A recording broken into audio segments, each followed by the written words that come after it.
Also, we feel like that as a result of this strike that we're going to have a better working relation with the company here locally.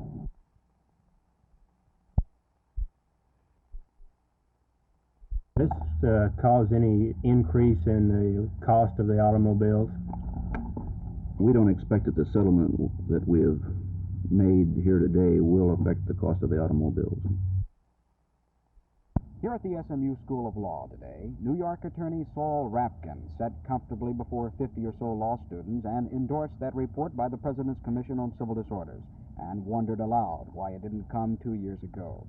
Rabkin, who has been active in civil rights and is now a member of the National Committee Against Discrimination in Housing, issued this warning to Dallas. Mike Lee, Channel 8 News at the SMU Law School.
Parents, if you've always wanted to be a drop-in, this is your chance.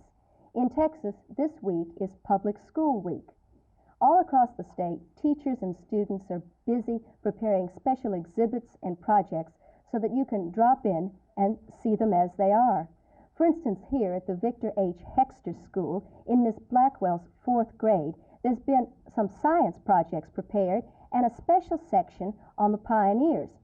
And the children tell me here that when you come, the parents also learn some things that they hadn't planned to. For instance, what did your mother learn when she came? Well, she didn't know anything about the circuit rider. She found that the hog killing was very interesting, and she didn't know a bit about it. And when you come, you might learn something about science. What did your mama learn about science? Well, she didn't know about geotropism, and when I told her about it, she was astonished, and she told me to go look it up in the dictionary. She thought it was geotropism, and she didn't know how to say it, and so she asked me to go look it up, and I told her what it meant. If you're one of the 100,000 visitors that the Dallas school system expects this week, you'll find lots of company and lots of things to learn. Teal Salon reporting.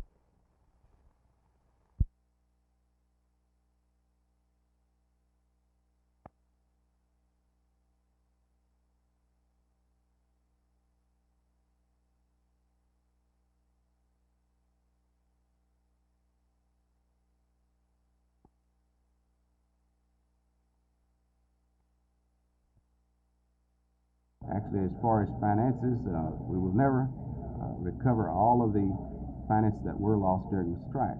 But we did, I think, recover dignity for our workers in the plant during the strike. We feel it's an equitable agreement that we can live with, and we feel that it's satisfactory as far as we're concerned.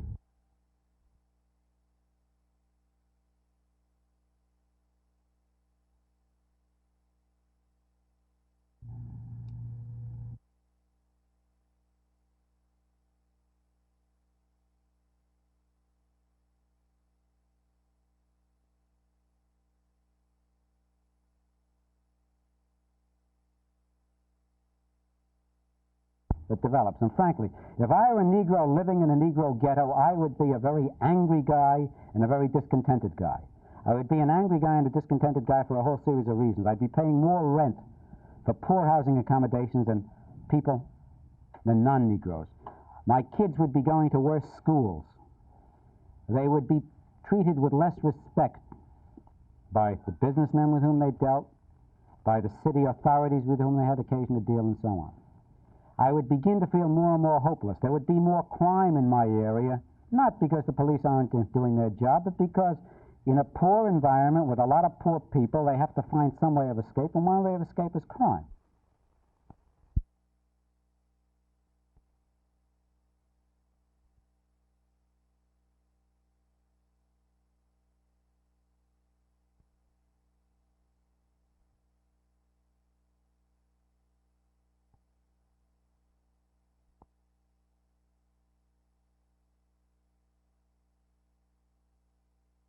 The tendency of most people and intelligent politicians is not to rock the boat while things are going along smoothly.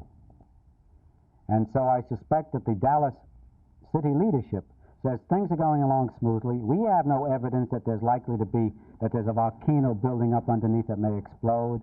We've managed to handle things nicely. We've got support of our top leadership and the upper levels of the city population. We here are in an affluent society, so we will leave it alone and hope it'll go away if we ignore it.